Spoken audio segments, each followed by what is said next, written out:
As Charlotte prepares to host its first ever presidential nominating convention, UNC Charlotte has already staked its claim to what promises to be the largest event in our region's history.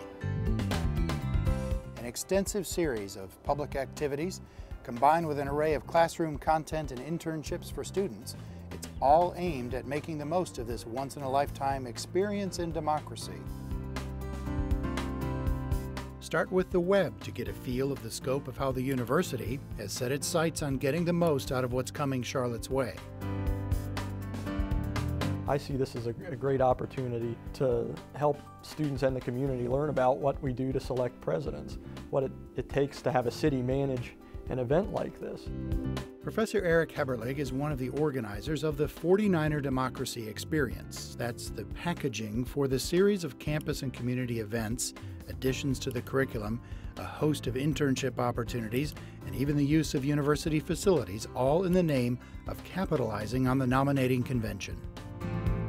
We as a university were well positioned to help communicate, interpret to the public what's going on, why, what this means for the city, both in the short term and the long term. That we had expertise across a variety of fields that could really expand the community's understanding of what was going on in Charlotte. Classes across the disciplines have added democracy-related events to their curricula, many well outside Heberlig's field of political science. My favorite example is this being a green convention. Well, what exactly does it mean to have a green convention? What are the engineering aspects, the architectural aspects? That certainly shapes our understanding beyond just what it means to select the president. Community and business leaders working to make the convention a success appear to be looking beyond partisan politics to the benefits of Charlotte's appearance on its biggest stage. That event is going to bring the eyes of the world upon us. There's still a lot of people that don't know Charlotte. There are a lot of people that know of Charlotte but don't have a clear perception, not having been here perhaps. That's going to change for lots of people.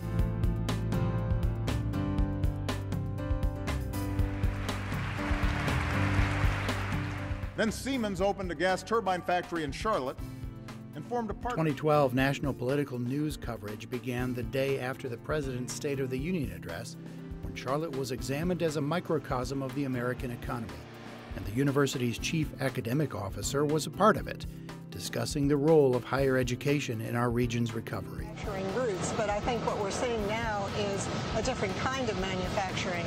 We're looking at advanced manufacturing and Joan Lorden says the 49er Democracy Experience is strengthening the ties between the university and Charlotte. For the students, it's an opportunity of a lifetime to see democracy in action and to see it with a front row seat. It's wonderful to have an opportunity for the community to see both our students and our faculty and to begin to appreciate the intellectual energy that they bring to the city. 49er students have already been working hands-on behind the scenes, interns in places like the Democratic National Convention Committee's housing office. The people who I am working with in this internship are doing the best job they can to make everything fall out, as good as it can be. And so because of that, every job has so many details to it, so detail-oriented that you wouldn't think would exist. But it's definitely something for everybody to do in the internship. There's never a moment where you're like, what do I do now? Because it's always busy. It's getting hectic, especially as time goes on closer to the convention. Law school is next, Anna says, and the experience this year will give her an edge throughout her career. I've met a lot of amazing people who have had amazing opportunities through their lifetime, and it all started from an internship like the Democratic National Convention Committee internship or an internship in the White House.